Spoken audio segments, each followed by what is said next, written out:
What is going on, people? Leah here from Creative Tech Lab. Thank you for clicking this video. I just need to set things up before the interview actually gets started. So this was shot a while ago. However, I didn't particularly love the way that it looks, so it took me a while to actually get over it in terms of actually putting it out. But there's so much valuable insight there. I felt like it needed to be put out. Jester is actually one of the most creative people I know personally. He's actually a big influence on how the channel got started. He's one of the first people that I reached out to in terms of what kind of camera to get, which I do reference in the video. He's a DJ, producer, but he also shoots a phenomenal videos that come out for the events that he does that look amazing. And I think that's important because I think anytime in this day and age that you are multidisciplined in your creative field, it's super helpful, and we definitely dive into that in the interview as well. If you're a creative, I think you'll definitely love the insights into how you could use content to enhance whatever your creative field is and the passion that you have for something once it is that you truly love it creatively. Anyway, no need to ramble on. Let's get the video started and you can see it for yourself. Thank you for watching. Thank you for clicking. If you like the video, click it a like, all that stuff, whatever. Let's jump into things. What is going on, people? Leah here from Creative Tech Lab with another edition of Creative Spotlight, where we highlight my creative friends. I've told you guys I'm blessed with having some real creative friends, and we have one of the people I was looking forward most to bringing on to the show because he is a real creative DJ, producer, videographer, graphic artist, motion, everything, like a little bit of everything. I'm working on it. I haven't gotten to that part of it yet. Jester from Toronto, the Six, representing. What's going on? What have you been working on the most recently? I know we're coming fresh off of Super Soca, which is big mixtape turned into big event. I know you're a part of that. I know you've been touring like crazy as well too. What's been going on? What's new? What's the latest thing that you're plugging right now? I mean, just trying to constantly evolve and, do different things in the industry, doing different things to, expand your brand, as opposed to just, being complacent with and being happy with just yourself. You want to do a little bit more to, even that's how I even got into the whole video thing. That was total fluke.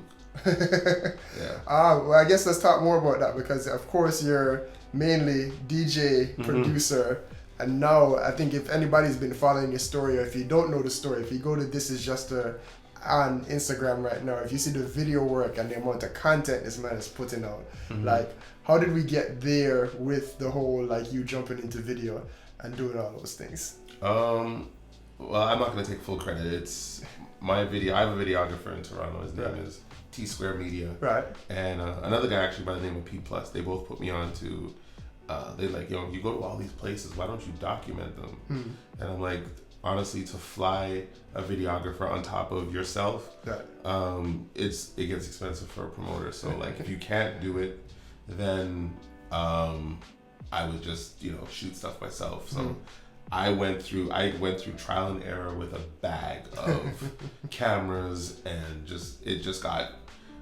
I like this, but I've exhausted everything I could do with this camera. Right. Now let me try and do this, and that's basically how it started. It started there, and I had my first camera was the DJI Osmo. Okay. And I graduated from the Osmo to the Panasonic Lumix. Okay. And then the Lumix, and then T Square was like, yo, get yourself a Sony. Like, you're in all these clubs, it's the best for low light. Right.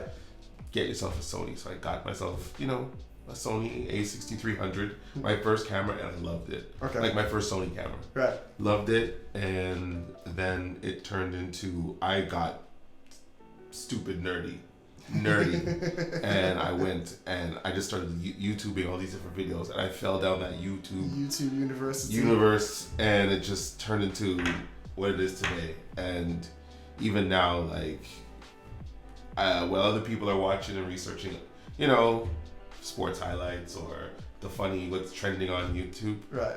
I'm looking at what's coming out tech-wise, cameras, flashes, gimbals, drones, right. all that, lenses, especially lenses. Yeah, it just turned into a whole whirlwind of stuff. By the way, I'll give you credit for part of the reason why this is even happening. Like, I know I always say I shoot on a small camera, but last year when it is that I wanted to get more into videography, I did the same thing. I linked you, you're like, yo, get a Sony. You did say get A7 III. I was like, not yet. But I shoot Sony because Jester and Willie Chin shoot Sony, for one. And two, you did say like, yo, just go on YouTube and start doing your research. Actually, you know what? That's funny, so not to stop you. I have to credit Willie Chin too, because he put me into that Sony world too, and I think I fell down that Sony black hole even like worse than him. Right. So now like I'll send him a message and be like, yo, I just got da da da da da. He's like, oh, how is it? Let me try it. Yes. You know, so it turned out to be a whole lot more.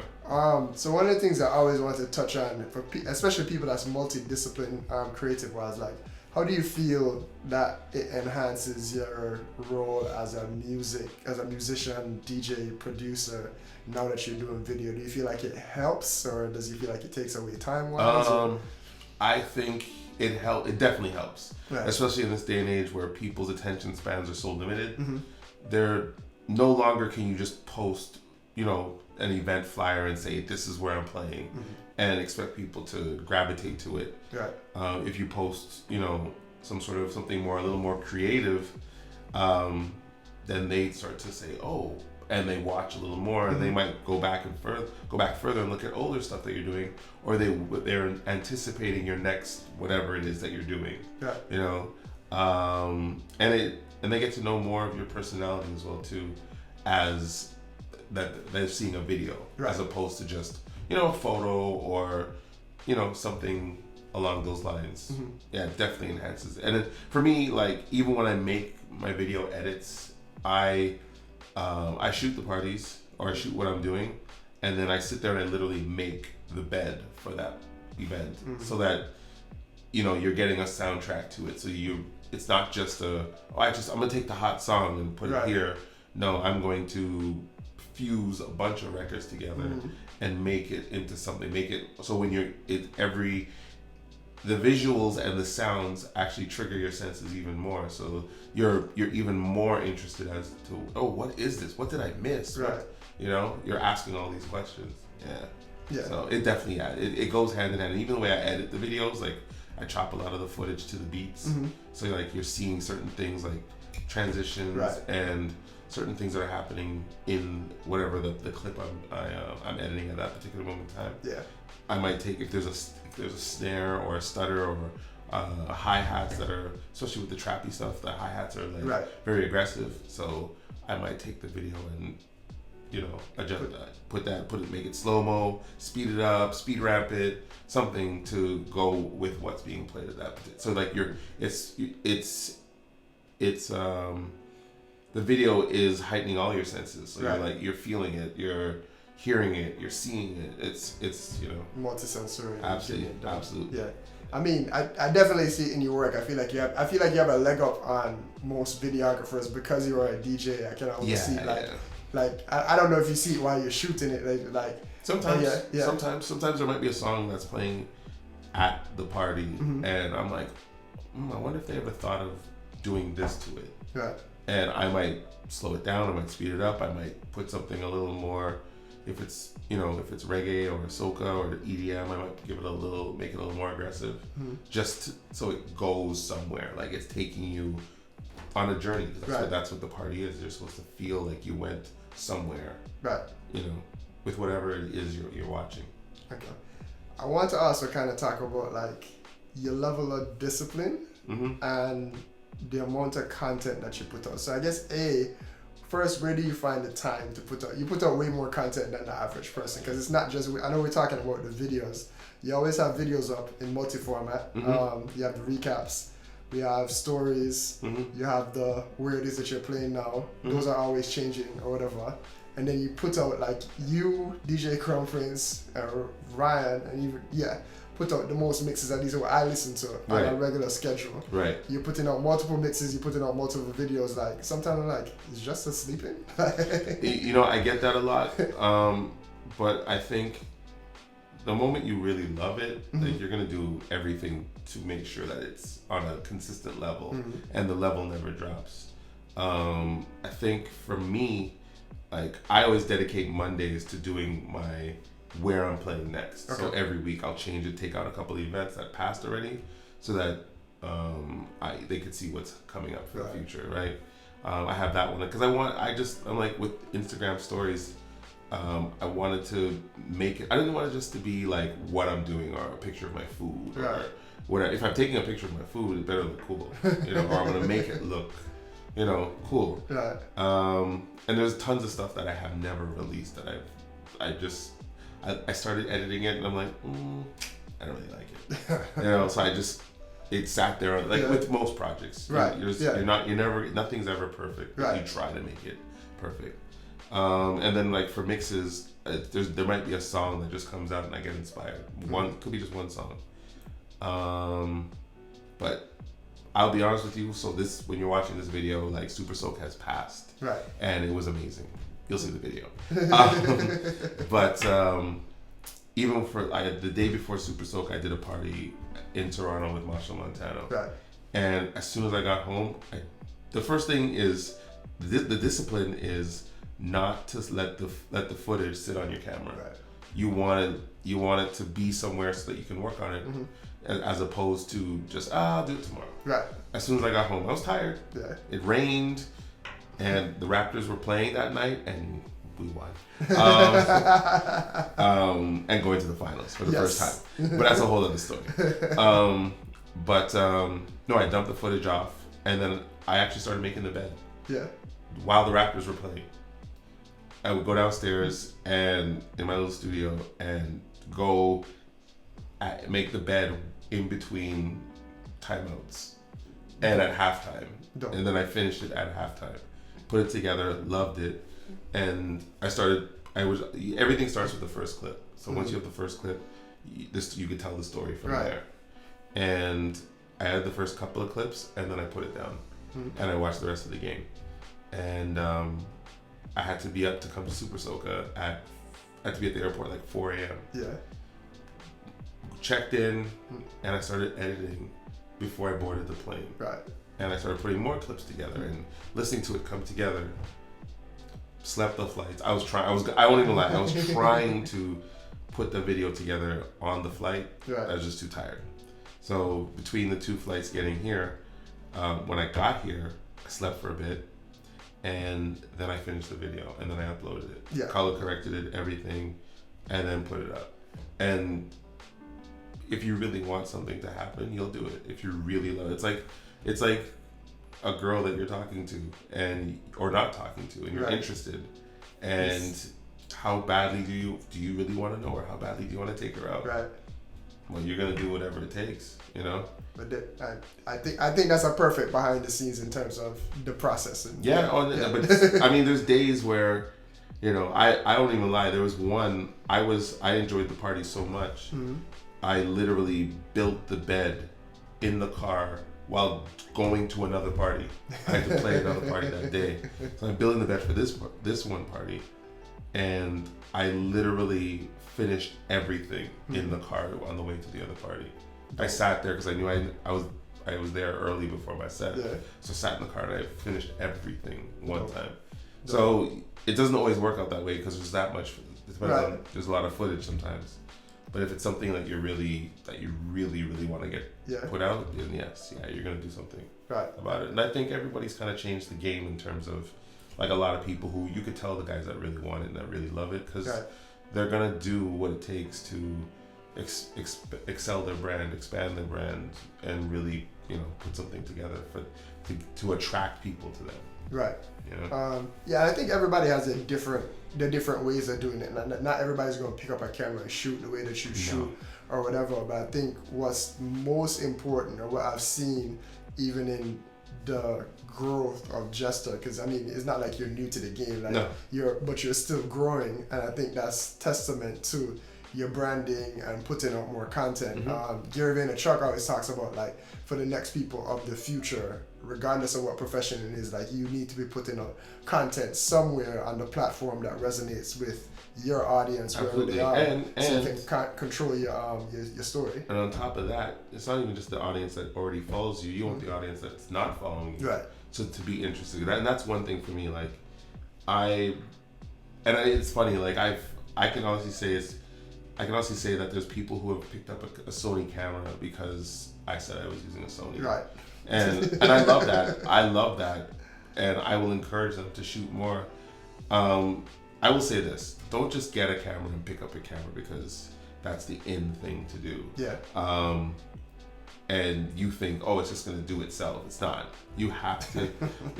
you have to do your homework. Like, the one question I get all the time is, what lens should I buy when I get my camera? Right. And it depends on what you're using it for. You know, you still have to do your homework no matter what. No matter if it's, you know, a computer that you want to buy as a DJ, whether it's Mac or PC, or what is it, what you really want to use, what are you going to get the most out of? It's the same thing with, you know, the technology and lenses and drones and this and that, you know? Yeah. I mean, the website before it was called Creative Tech Lab was called My Pro Gear. And even though like we geek out on gear, I think people forget that the process of using gear, like you could shoot with your iPhone and like get a lot done in the same that you could with a $2,000 lens. So again, process and learning the way that things work is way more important, both on the DJ side.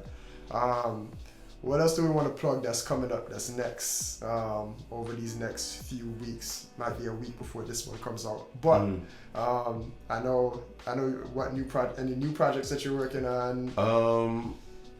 I work with I have a production partner, like when I make music. His name is Doc Jones, and we're working on a couple of, you know, projects, beats, rhythms, and stuff like that for a variety of artists, not just, you know, in the Caribbean market or soca reggae, right, but in the hip hop world as well too. And he's got some solo projects, and I've had some solo projects, but we've done a few projects together. So I will say this, like, geeking out on the camera stuff and all the tech stuff has slowed me down in the studio. Right. So I haven't been able to, like, this year I've been able to put out a couple of things, and I'm happy about. And I set, you know, you set goals for yourself to try and put out, you know, something, a project that you want to accomplish. Right. And sometimes it doesn't always work out that way. Sometimes you actually, you know, you miss the mark, whatever. It's gonna happen. And I never beat myself up over that, but it's because that's another major key to not beating yourself up. Yeah, I know. There's people like, damn, I didn't do da, but that's okay because you accomplished something else, right? Which, you know, might have been your passion project at that particular moment in time. But yeah, no, I never beat myself up over stuff. There's times where I'm like, I wish I got such and such done. But yeah, no, it's other projects coming up. It's a lot of travel. I mean, the summer of 2019, it's going to be a lot of travel, and I'm looking forward to it. I love flying. Right. I love going to different cities, different places, seeing different things.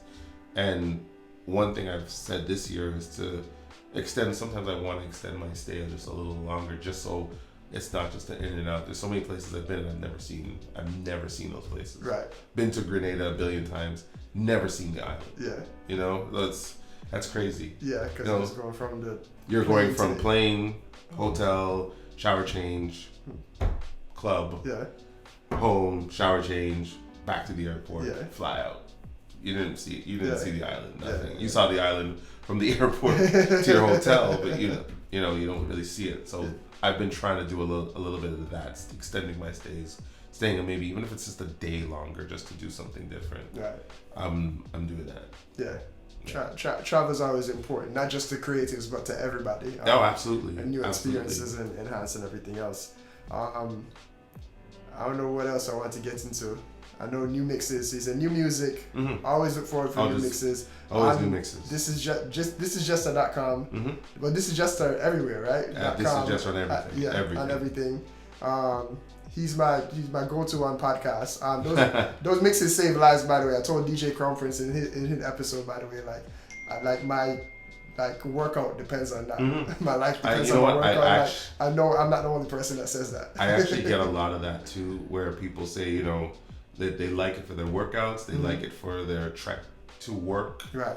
Like because they get to hear what they want to hear, and I'm super appreciative of that, and that's why I kind of always try to put out as many mixes as possible, because I'm listening to music every day, and I try to, and my tastes ranges so much, so there's so much music that I like that I want other people to hear and experience, and that's why I do the mixes, and and it keeps me fresh musically in terms of what I'm listening to, and whatever's out. Right. I want to know it, and you know, might add it to the crate that I play out with as well too, not just for a podcast. Tell me a little bit more about that, because I asked Crown Princess as well too.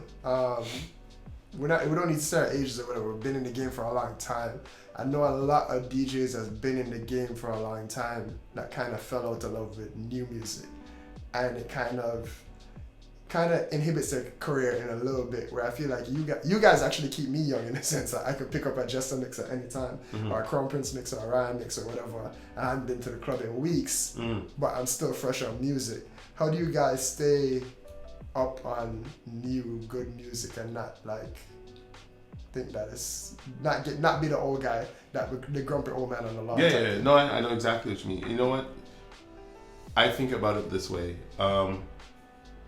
For every generation, there's going to be music that people don't like. Yeah, yes. You know, for whether it's the 80s and whatever the fad was then, it's there's I'm sure there was an older person that said, you know what, I don't like this. You know, this is not for me. I hate it. Yeah, this is horrible. And yes, there's that music today, but I think there's the people who are purists, music purists, and they feel like, oh, their music was the best. This era of music was the best. But for me, how long can you stay in that era? Yeah. Like, it's cool, but the people that you want to, that like that era, a lot of them don't even go out anymore. They're just living off of that era. Right. And I will admit, like, I'm a fan of new music. I go to the shows when I've seen pretty much everybody. Lil Yachty I've seen in concert. Yeah.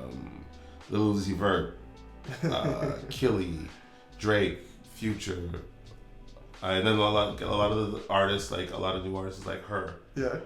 Division, like all these different artists I've seen, and some of them I've actually opened for. Right.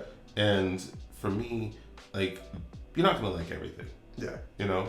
But I do give everything a chance, and especially with platforms like Apple Music and Spotify, where you can listen to the music. I'll just have it on in the background, and I'm like, oh, what was that? And there's stuff like you're like, this is not for me, you know. And it's not even just an age thing. Like, there's stuff that's just not for you. Like, Right. You don't care for it. So for me, I'm always gonna keep listening and experiencing whatever's out there because I want to experience it. I'm not doing it because it's the cool or the in thing to do. I'm doing it because I like music. That's it. I like music. Genuinely, just you know, and I think that's how a lot of DJs should look at it. I don't think they should think, oh well, you know what, I don't like that because it's new and it's this is not real music. Yeah. Everything is real music because I'm sure back in the 90s people thought Digital Underground was garbage. Yes. What's this guy with this big nose on his face? Yeah. You know, like, I'm sure they thought, but it's the same way they think Lil Uzi Vert is garbage, or they think what's the other guy? Tekashi 6ix9ine. Yeah. They think all that's garbage. It's not. It may not be necessarily for you, but it's somebody likes it, and it's for somebody. You can't. I don't like to do that. I don't like to say, oh well, everything is garbage. I'm gonna give everything a chance and let me decide after listening to it, and my ear says, I want to hear more. Yeah. You know. And it's funny that you brought that up because I think that's what happened with Nipsey Hussle. After he passed away, a lot of people got hip to his music. Yeah. And they didn't, like, for me, his album that he put out last year was one of the best bodies of work. Yeah. And a lot of people didn't know until this incident happened where he was unfortunately killed. Yeah. And, you know, I see a lot of people online saying, you know, where were you, blah, blah, blah, when he put out da-da-da-da-da. And I'm like, I don't really care. Yeah. Like I'm actually happy that, you know, people are aware of it now. Yeah. You know? No. So I think there's something for everybody, and I think you don't have to be up on it as soon as it comes out, but you know, at least you give it a chance. Yes, at some point in time, to your point, like I feel like it would have been great if it was while he was alive. Absolutely, but like, it's always great while he was alive. But even still, that there's a lot of people that pass, and it's like they that weren't worthy of it in the same way that he was. Oh, for sure. And the music kind of speaks for itself. Yeah. But yeah, again, that's another dope insight in terms of just genuine love for the music. Yeah, just art is art. Is like, don't talk bad about somebody else's art because it's not your art. Exactly. Like for me, I saw her in concert in back December 2018, Mm-hmm. and hands down one of the best shows ever. Like showmanship, I should call it. I can't call it showmanship, but showmanship. She was incredible, and her band, her background singer, everything was on point. Miguel's another one like that. There's so many artists I've seen that have just elevated the game and just changed the way you look at music and listen to music. Totally respect it. Total respect. Dope. Alright, I don't want it to run for too long. I think we're almost at 25 minutes. Thank you again. Blessed to have real creative friends that I can come on and spotlight. At thisisjusteverywhere.com, at Instagram, on YouTube. Check out I prefer when the videos come out on YouTube, by the way, so I can watch it on a big screen. Bigger screen, yeah. But Instagram is probably the place where I interact with Jester's content the most. Check out the podcast as well if you're not already doing that. And he'll probably be in a city near you because he's touring all over the world, not just on the Caribbean scene, but We Day. That's another project I know that you're doing all over. If you have, We Day is incredible. Yeah, incredible. And I'm not even booked as a DJ really. I've played a couple of after parties for that, but I'm booked as a photographer, videographer, and just the people you get to meet. Like I've met everybody from Jennifer Aniston to the Jonas Brothers to Mahershala Ali, who won the Oscar. Like you just meet so many people and so many inspiring people, and just really seeing that, you know, the kids really are the future. Yeah. And to see all these little kids basically getting to go to this kind of show type, festival type event, and it's such positivity. Incredible. It's incredible. So yeah. Dope stuff. So he'll be in a city somewhere near you, probably somewhere soon. Hit the subscribe button, hit the notification button, do all the things that YouTubers tell you to do in YouTube videos, and we will catch you in the next one. That's right. Peace. Not a joke.